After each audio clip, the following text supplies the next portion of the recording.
Wired to Play. I'm your host, Dr. Christy McPeck, and I'm here with Executive Director Jenny Gonzalez. Hello. And today we're going to talk about why letting children be bored matters for development. Sure. That's an interesting topic, right? Yeah. I think so. So boredom is often viewed as something to avoid, right? We as parents, we try and keep our kids from being bored. But research suggests that occasional boredom can be important, right? It's not a problem to solve, it's an opportunity for growth.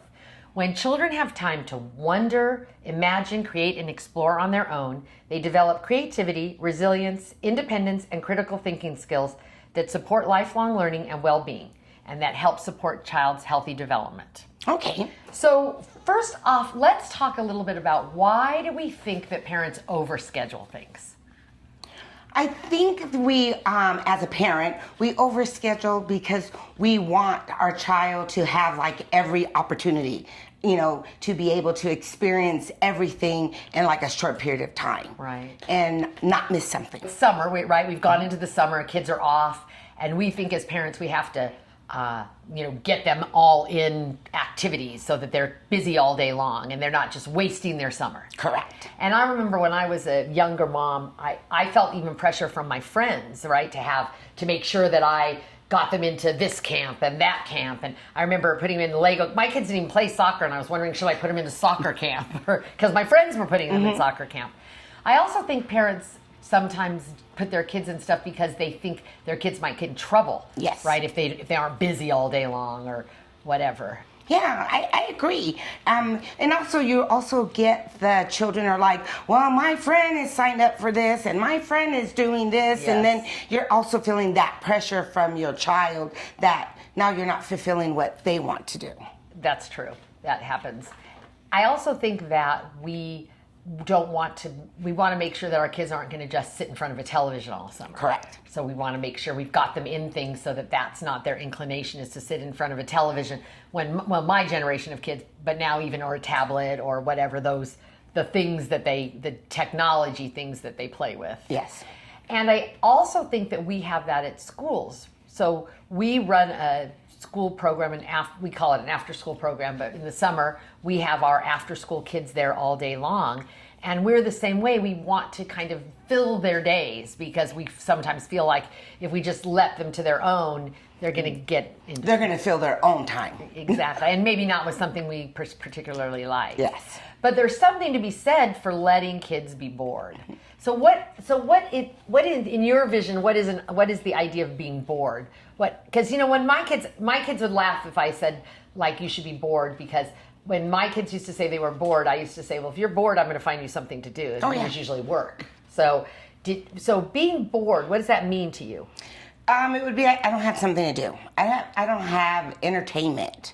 I'm just sitting here. That's right. So that's probably what the child's thinking. And we want to prevent that. I always used to say to my kids, they were raised in the video game generation, right? And I would say everything's not a video game. You don't need to have 24/7 entertainment all the time, because that's just not realistic. Yes. And so I think that's right. Boredom is sort of that idea that you have some kind of you don't have a structure. Yeah. And I remember as a child, loving that part of summer. Oh yeah. Where you didn't have to get up, get dressed, and get to school, or get homework done, or whatever the myriad of things you had to do during the school year. In the summer, it was a slower pace, and we just got to I remember getting up casually and eating breakfast, and maybe even taking our breakfast outside. We had a pool, so we used to swim, or we would go, wander out. We lived next to a mountain, like a hill. And so behind our property, or my parents' property, there was just a big field and a hill, and the water pipe I was telling you about, that we just would go play and we would just be. And sometimes we were bored. Sometimes I remember being bored. I read a lot, so I guess one of the ways I kind of competed with boredom. But boredom, for me, was just not having some kind of schedule. Correct. Well, for me, growing up, we would wake up. The first thing, yes, you had to make your bed, do your chores, and then that was it. And I was raised by my grandmother, so it wasn't like she was going to go outside and play with us because she was older.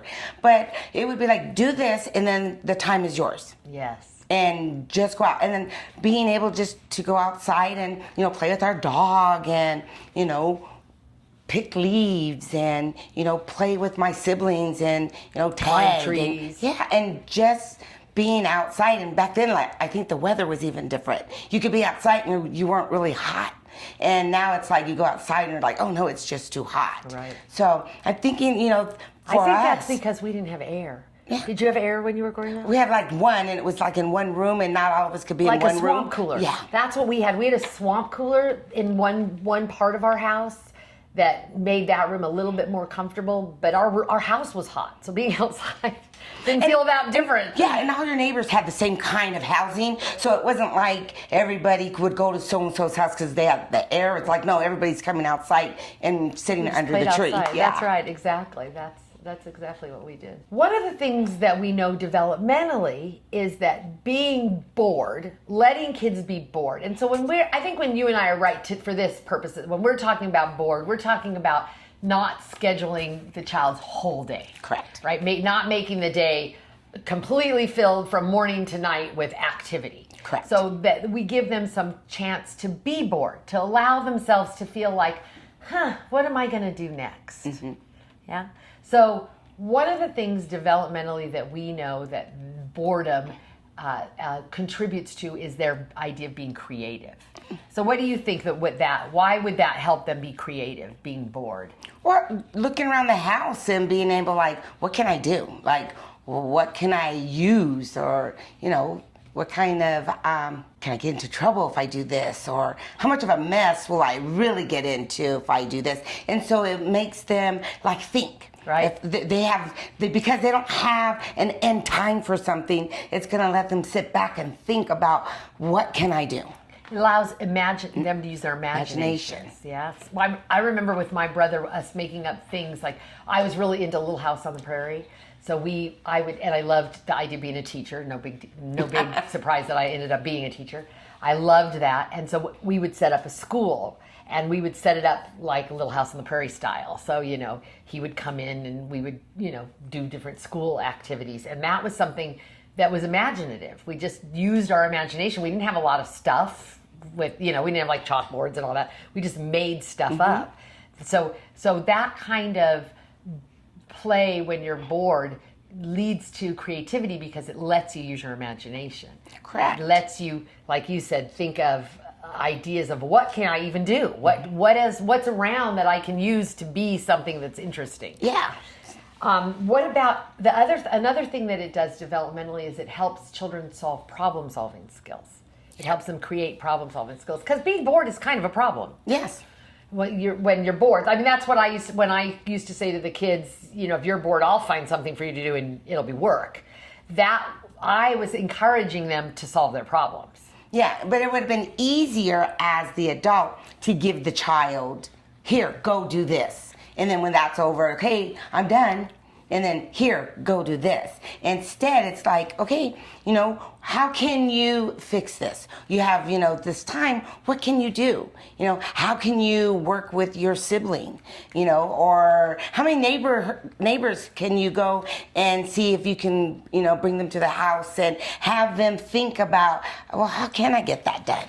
I think that's so true when you're talking about working with your sibling or your neighbors. I think that's one of the things that idea of letting kids be bored does, is it allows them to go with their peers and play in a different way than when we're putting them in activities where we make the rules as adults. Yes.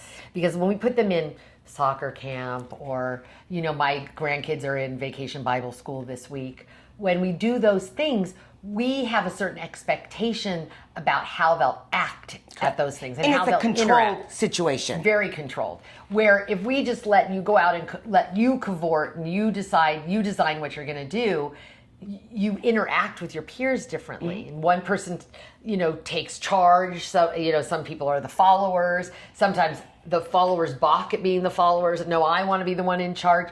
And children learn a lot about social skills in that. Yes, without even thinking about it. Right, because it just happens. It's just there, right? Mm-hmm. So another thing that happens developmentally is it supports our executive function in our brain. Remember, that's that control center that we use to decide when we're going to do things, what we're going to do, how we're going to do them. And so you can see where if you're bored and you're having to come up with your own stuff, you're going to have to plan it. You're going to have to organize, right? You get yourself organized. So do you see that like in a school kind of environment where if we allow them to sort of have this idea of unplanned play, not something where we've said we're going to do A, B, and C, but we're going to let you choose what you want to do and interact how you're going to do it. How do you think that helps their executive function? Well, they're able to work together and be able to accomplish, the different tasks within the classroom. And then you see them as becoming partners and working together to say, well, you know what? We basically, it's free play, and let's go ahead and let's play this, and I will be the leader today, and you do this. And the kids are really into it's not tennis, what is that called? Pickleball. So, they're into that pickleball, and you always have one that's taken in charge and wants to take the, who's got the points and who gets to play next. And so you see the kids looking up to this person who has always taken charge of the pickleball. And you have that person as the leader. When I was at your school yesterday, we witnessed a really cute thing in the school age program where they had a bucket of blue water, and one little boy was definitely controlling the play. He was there, I think, with a girl, right? Yes. And he was saying to her, no, you have to hold the funnel up. You have to hold the funnel up, as she was trying to pour the water in. So they were learning at that point, right? They were learning about how water works through the funnel and all of that. But we didn't have to interject at all. We just watched them, and it was so cool to watch him sort of leading that and guiding her play by showing her how to do that. And then the next time around, she was the leader, and she was telling the next child how to hold the funnel and how to get the water to go through the funnel. So this idea of letting kids be bored also encourages self-direction. Mm-hmm. They're guiding themselves. They're guiding each other. So they're working to, I think they're drawn to the things that are their own interests and passions. Yes. Where if we're dictating it, like I told you, I really felt pressured to put my kids in soccer camp. I didn't. But I felt really pressured because all my friends' kids were in soccer camp. Again, we didn't play soccer, so that would have been silly. And It wasn't my kids' interest. My kids had no desire to be in soccer camp because they weren't soccer players. So if we're putting them only in the things, and like when I was picking things as a parent, I tried to pick things that they would be interested in, but maybe if I had backed off and just watched them and let them play freely at home and let them be more bored, they would have been drawn towards things that they were passionate about and that was more interesting to them. Well, I agree. My son, he would find just boxes, and I don't think he would get bored because automatically he would just engage in different boxes and, where blankets for capes, and I could just watch him just play, and like he would just add to that by himself. Yeah. My children are 4 years apart. So when he was playing, his sister was a lot younger. So they weren't able to really play at that time. But he was really able to entertain himself. And then when he felt like, okay, this box was enough, he went on to the next thing, and how can I add on to this box, or what is my next, So he play. had ownership of his play. Yes. Which is a great thing because you're teaching them that they have ownership over themselves. They have the capability to make their own decisions. Yes. Which is such an important thing. I also think that it gives them a chance to be resilient and to kind of overcome frustration. Sometimes when we're bored, we're frustrated by that. We're what are we going to do? I don't really know. It's really easy to just pop the TV on, even for adults. Yes. Or go on and scroll on something. So giving them this chance to be boredom, it gives them a chance to sort of confront that frustration or to be resilient if their plan doesn't work out. Yes, because not always can we just put the kids in the car and say, okay, I'm here to entertain you. It's not about us to entertain them. It's about them entertaining themselves. Right. And telling them it's okay to have that uncomfortable feeling. Yes. Because sometimes we don't let kids have uncomfortable feelings. We don't want them to be bored because we don't want them to be uncomfortable. Sometimes it's okay to be uncomfortable. Yeah. Sometimes some of the best ideas I had as a kid came from that idea of we were bored, and so what are we going to do now?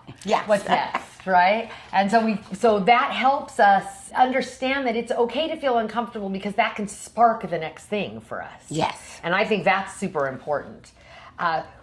It also, one of the things I think that being bored helps with is this, or developmentally can help with, is the idea of attention and focus. We when we're interested in something, we focus on it better.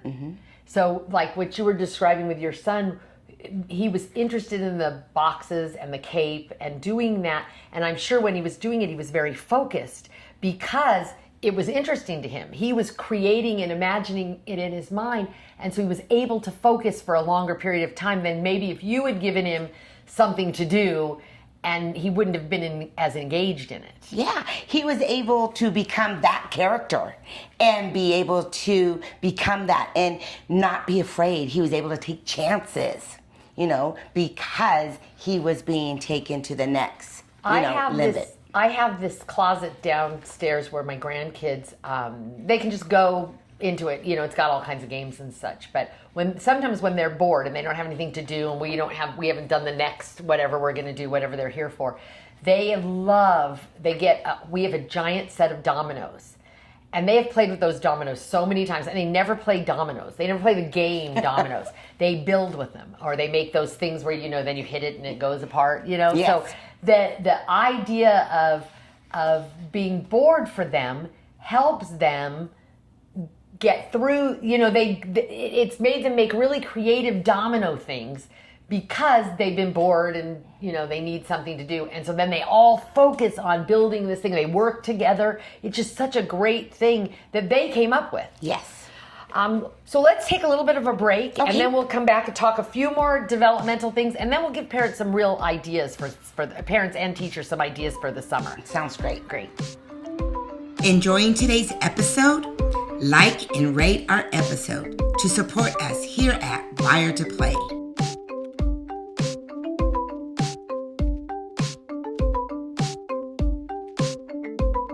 Welcome back. We're going to continue our conversation about boredom and why it's important developmentally. One of the things that we think is really great from a developmental point of view is that boredom and having to decide your own play increases your intrinsic motivation. So if you remember, intrinsic motivation is the idea that our motivation to do something comes from inside of us, not from outside of us. So It's not our parents saying, in the last example, play dominoes.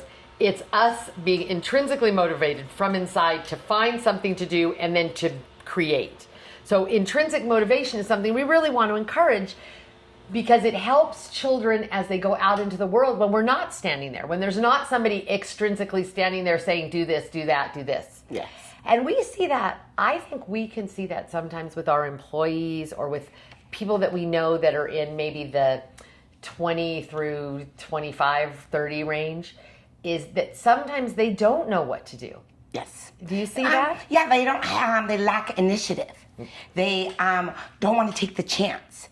They're always afraid, if I do that, am I going to get in trouble? And I always will tell the staff, ask your questions or do it and then wait to see what the answer is going to be. Because maybe that's just going to be something that's just so great. Or maybe it's going to be, that's maybe not something we want to do, but next time, do it. Don't be afraid to take a chance. And they do that because they're afraid they're going to get in trouble. Yes. Conversely, they often don't do things because they're not going to get rewarded for it, right? We hear a lot, am I going to get paid for that? Am I going to get paid for that? That's, again, looking for an extrinsic reward, somebody giving you something so you'll do something.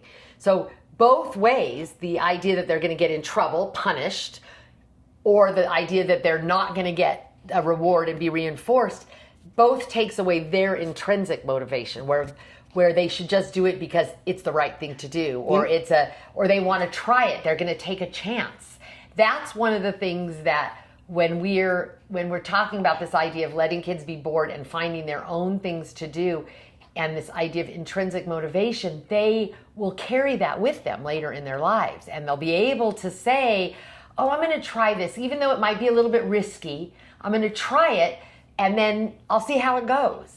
You know what? That makes sense for, my children, they did play soccer, and everybody got a medal at the end. And I was more about, well, were you first place? Second place? Because there's always a first place, and there's always somebody who's not. Yes. But I wanted to instill them to be first. You have to apply yourself more. You have to work at it more. You have to, go to every practice. You have that. Because not every child can get an award. There has to be that feeling like, ooh, I didn't make it. What can I do to get it the next time? So that is that personal reward that they have to work towards, not just because I participated. If it matters to them. If it matters. Right? Because that's the thing, is that's what we're teaching kids, is if this matters to you intrinsically inside, you need to work harder so that you can get the reward you want. Correct. And that's the thing I do think we take away from kids by giving them rewards just for being around. Yes. Just for being there or whatever. I had that experience with my daughter. She was in a program, and they had elected officers, and there was like 4 elected officers. There was 20 girls wanting to be the 4, and so there was losers, right? There was the 4 that won and the 16 that lost. And I remember at the parent meeting at the end of the year, one of the moms said, we should just let everybody be officers. And I really fought that, because that's not life. That's not life. Everybody doesn't always get the job. Everybody doesn't always, my daughter was one of the kids who did not get the position. She lost the election, and she cried and she was sad. And we talked about what could you have done different? What could you do next time? I'm sorry you're disappointed. And she didn't die. And she didn't, she could put that away and use it later on in her life when she has a disappointment. Yes, it gives them that self-confidence. We're a very theater, musical, family, and my daughter would try out so hard for, she wanted to be like her older brother, who was very, talented, and my daughter has her own talents, and many times she didn't get the part, and she would come home and I would just say, you gotta keep on trying. And let me tell you, she would go and she would try again, and she would try, and till finally she would find the spot that was just for her. And not feeling like, okay, I'm just gonna give up. And yes, there's many disappointments and many times that you feel like a failure, but having that to keep on trying and build that your own confidence and being creative and make her own unique self. Well, the reality is our kids are going to fail at things. Yes. We can't, as parents, much as we'd love to, we can't make a silver lining for them all the time. So it's good to teach them skills while we're around them to help them, rebound from a disappointment. And that's rebounding from being bored. Exactly. We've given them that confidence to go back and say, you're not really bored. You just haven't found something that you're interested in, or that you want to play or get involved in. Well, the final thing developmentally is it gives them this idea of boredom, also gives them time for reflection. In our busy, busy lives, where we're running kids from this thing to this thing to this thing to this thing, we don't give kids a downtime to just reflect. How are you feeling?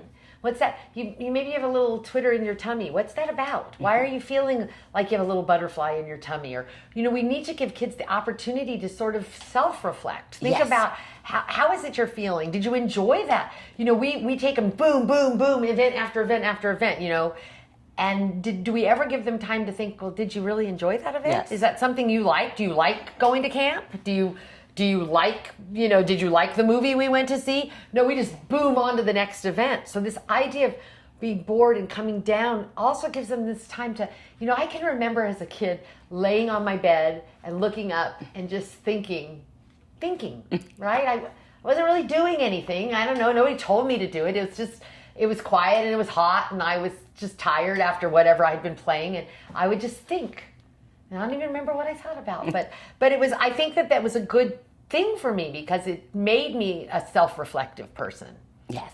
And we need the support from our parent to help us self-reflect by asking open-ended questions about their experience and what did you learn. For instance, your dominoes that the grandchildren did. Like, wow, you guys really made that. How many dominoes did you guys use? Did you even count them? Like, who came up with the plan? And giving them that opportunity to give back feedback to say like, wow, we really did that?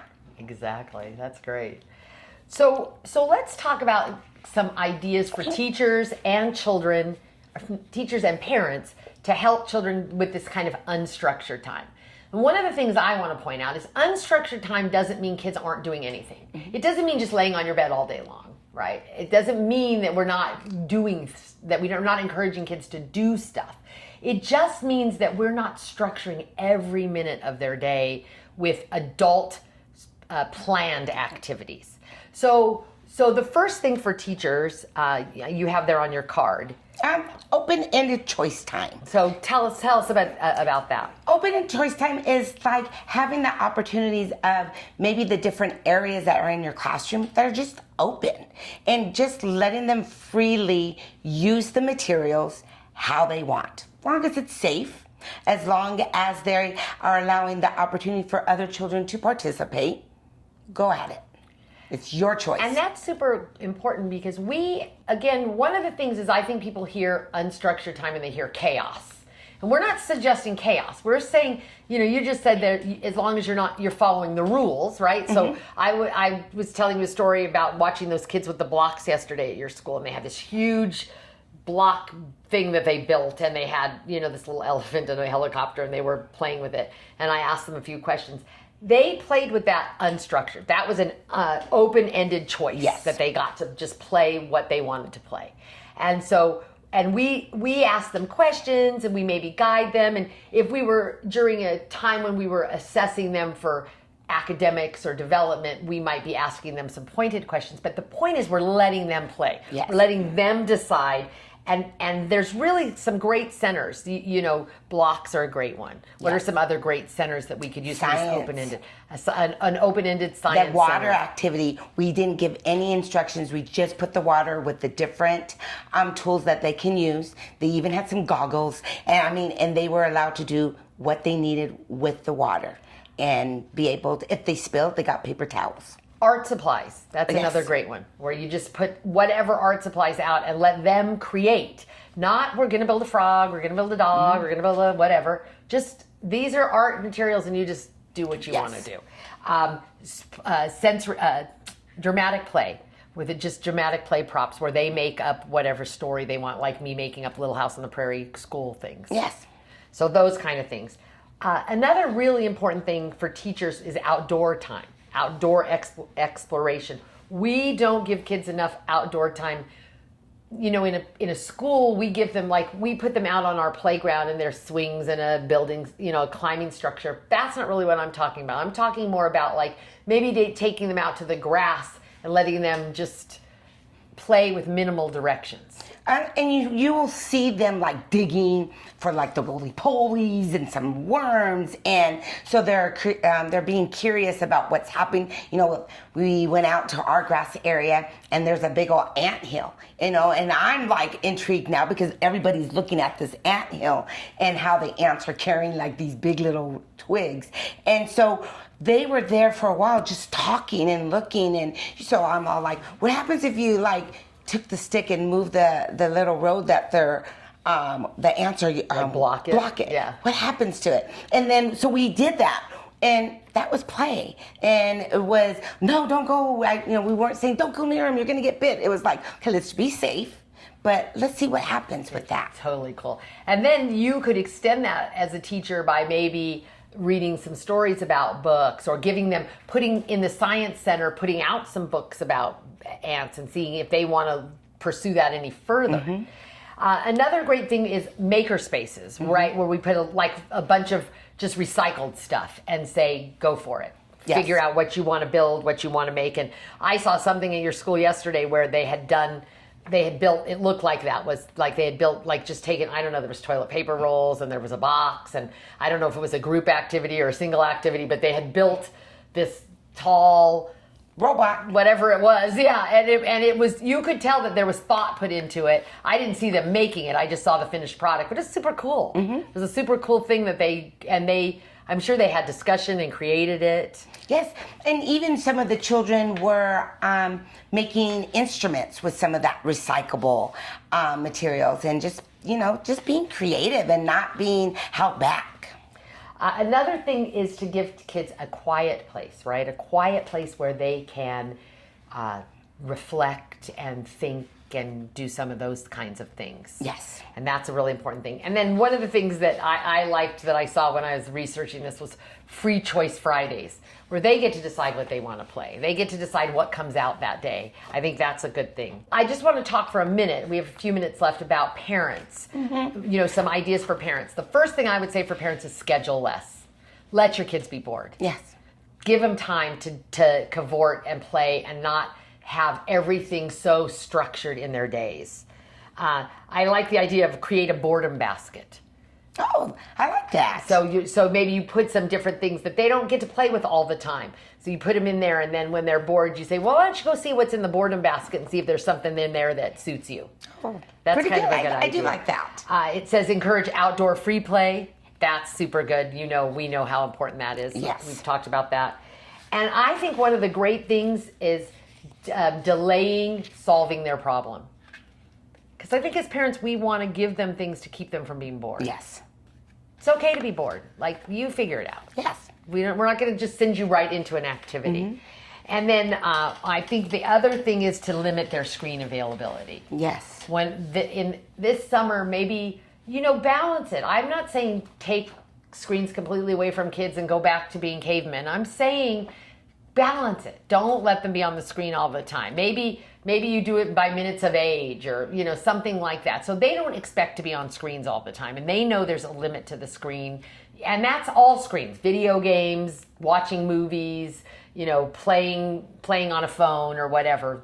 That we limit that screen availability. Yeah. That seems really an important thing to me, if you really want to give your kids a time to be bored. Because I think we're guilty of that. Yes. We're bored and we go on our screen and we start scrolling through, And next it's 2 hours. Exactly. I know the other day I was going to bed and it was like 9 o'clock. I was like, oh, come in and go to bed. It's going to be 9 o'clock. And I went on something caught my eye. I looked up, it was 11 o'clock. I was like, oh my gosh, I just frittered all my good sleep time away. Yes. So I think that's a really important thing. And then the last thing is to let children lead play. Yes. I think we need to let them be their best advocates. Let's follow what they want to do. Sounds great. You think that's a good I idea? think that's great, because we will learn so much when they lead and we follow. Exactly. So just in conclusion, children don't need constant entertainment, right? Yeah. Research on play, creativity, and brain development suggests that when children are given time, space, and freedom to explore their own ideas, they develop creativity, executive functioning, problem-solving abilities, independence, resilience, self-regulation, and intrinsic motivation. Who wouldn't want that? Yes. I mean, if you were going to describe things you want your kids to be, all of those things would be in there. Of course. Sometimes the most valuable learning begins right after a child says, I'm bored. That's often the moment that imagination takes over. And that's what we want for our kids. Yes, to we encourage do. their imagination. Yes. So until next time, we hope you enjoyed this episode, and we'll see you next time on Wired to Play. Remember, if you enjoyed this episode, like, share, subscribe to Wired to Play.